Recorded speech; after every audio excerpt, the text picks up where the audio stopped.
aí galera, beleza? Eu sou o seu professor de física, o Eric Silva, seja bem-vindo mais uma vez ao canal Circuito da Física e hoje teremos a nossa quarta aula de eletrostática no ensino médio, né? E hoje vamos falar de uma das leis mais fundamentais da eletricidade, que é na verdade a lei de Coulomb, tá? Que é a força elétrica. Então venha comigo aprender física com qualidade.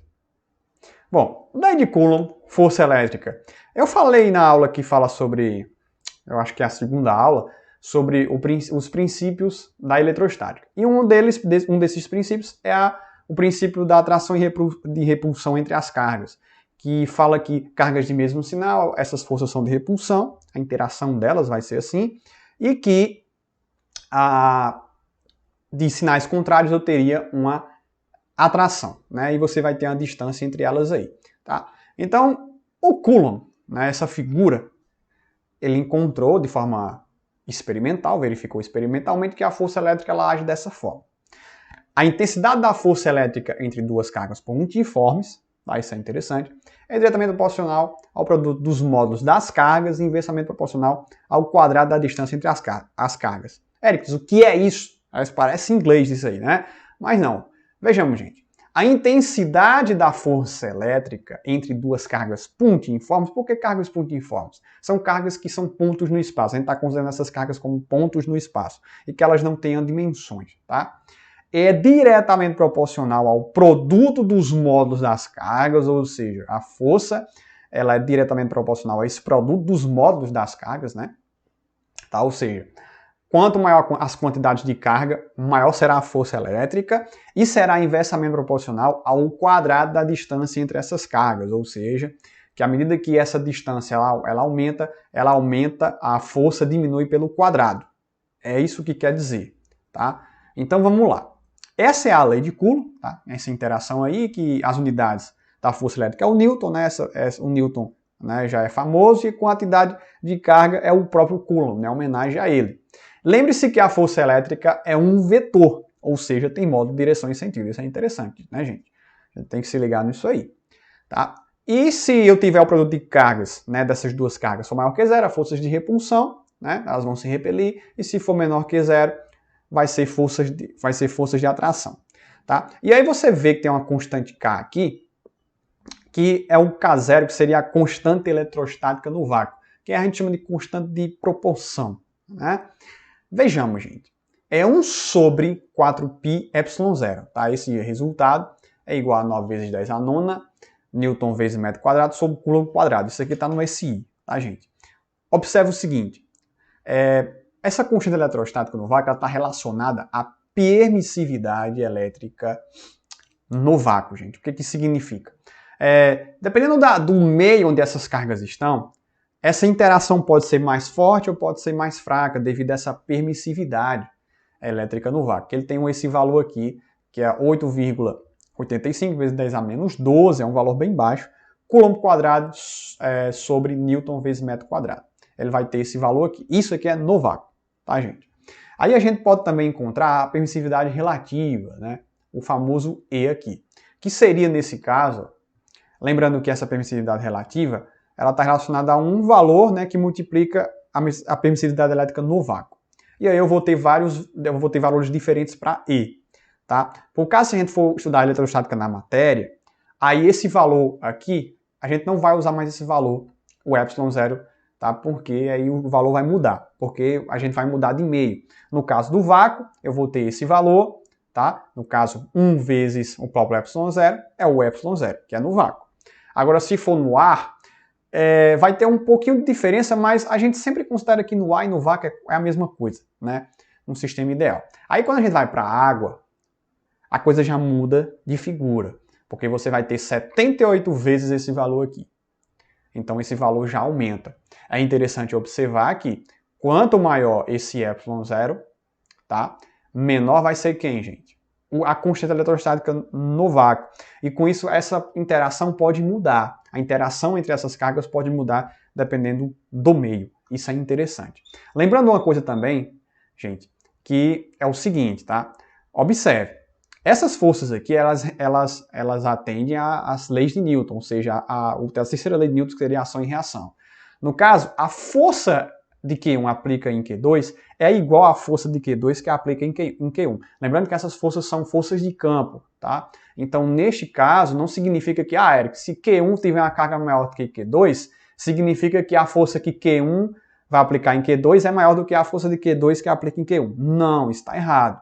É a mesma força, porque respeita o princípio da ação e reação, tá, gente? Não significa que vai ser forças diferentes, não. Essas forças vão ser iguais em modo, elas só vão ser diferentes porque, claro, a direção da força, né, a direção da força é a mesma direção, mas são sentidos contrários, tá? Então vamos nessa. Vamos voltar aqui, tá? E aí vamos para a representação gráfica da lei de Coulomb. Observe o seguinte, tá, gente? Eu vou ter, certo? À medida que eu vou, quando eu coloco D, né? Eu vou ter essa configuração. Quando a distância for o próprio D, eu vou ter uma força F. Mas se eu botar 2D, ou seja, aumentei a distância, o que vai acontecer com a força? A força cai ao quadrado, tá, gente? Porque vai ficar, 2 ao quadrado dá 4, então vai dividir por 4 a força. Se eu aumentar a força, se eu aumentar a distância em vez de 2D para 3D, tá? Essa força vai cair o quê? Por 9. Porque 3 ao quadrado é igual a 9. E assim, sucessivamente, no 4D vai ficar F16, porque 4 ao quadrado é 16, ou seja, a força vai... Quanto mais você aumenta a distância, a força vai caindo ao quadrado. E isso vai formar uma gente de hipérbole cúbica, tá?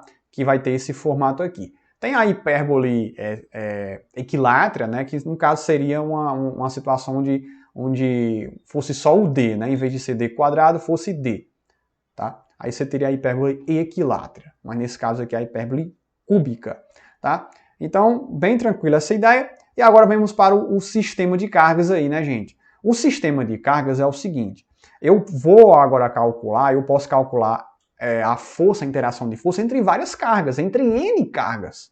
Eu posso fazer isso. Não só entre duas cargas, eu posso calcular entre N cargas. Mas para isso eu vou colocar aqui, por exemplo, eu tenho duas cargas negativas aqui, eu coloco uma carguinha aqui, ó, uma carguinha Qzinho, aqui próxima. Ela vai ter uma distância D1 e distância D2 em relação a essas duas cargas aqui.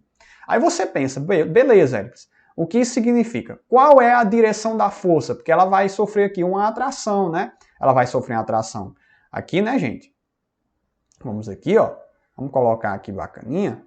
Ela vai sofrer uma atração, né, gente? Vai sofrer uma atração aqui, tá? Uma atração de quem? De F1 aqui, não é isso? E o mesmo fator vai acontecer aqui, né, gente? Observe. Vai acontecer aqui também, né, gente? Uma força que vai ser de atração aqui também, né? É uma coisa linda, né? Observe aí. Eu vou ter uma força F2. Tá? E vetor, né, gente? Esqueci de colocar o sinalzinho aqui de vetor. Beleza, Éricles. Então, qual vai ser a resultante, a força resultante? E aí você faz pela regra do paralelogramo, né, gente? Eu não vou fazer isso, que vai demorar muito, mas vai ficar algo mais ou menos desse tipo aqui, né? Eu vou colocar aqui. Vai ficar algo desse tipo aqui, mais ou menos, né? Se eu for fazer aqui, tá? Vai ficar algo mais ou menos desse tipo aqui, nessa direção, tá? Que eu vou ter a força resultante, tá? Só usar as regras de vetores aí, que eu ainda vou programar uma aula de vetores para vocês, tá? Então, opa, ficou até grossinho aqui, pronto, aqui, e aqui vai ficar a nossa força resultante, FR aqui, tá? Essa é a direção, ou seja, a carga vai ficar nessa direção aqui. Eu posso ter outras cargas? Pode. Eu posso ter um monte de carga, se eu quiser. E aí eu posso calcular a força resultante nessa carga Qzinho aqui. Então, ó, é só fazer o somatório de vetores aí, né, gente? A força resultante é a soma dos vetores aí, tá? Porque eu estou usando aqui a regra do paralelogramo, né? Pode ser a regra do paralelogramo, pode ser a regra do polígono, mas nesse caso aqui eu estou usando a regra do paralelogramo. Então, ó, essa é a ideia, tá? A força resultante é o somatório das forças aqui. Claro que isso é uma soma vetorial, tá, gente? Não é uma soma algébrica, é uma soma vetorial. E aí, para isso, eu trouxe aqui, tá, a questão dos vetores. Tá do lado de vocês aqui. tá? Os vetores é o seguinte, se eu tiver tá, um F1 na mesma direção e mesmo sentido de F2, a intensidade da força resultante é só eu somar algebricamente o F1 e F2. No caso, se elas estiverem em mesmo sentido, mas direções contrárias, aí eu vou fazer, a intensidade da força vai ser essa subtração. Agora, se acontecer dessas forças estarem perpendiculares, tá? Perpendiculares aí, então neste caso eu vou usar o quê, né?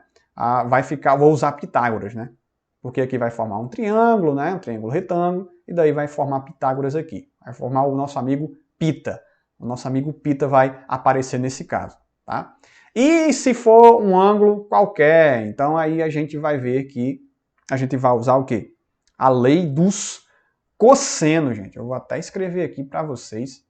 Lei dos lei dos cossenos, tá, gente? Então vamos lá, vamos colocar aqui a situação aqui, que é a lei dos cossenos, tá? Lei dos cossenos, que vai aparecer aí, tá, gente?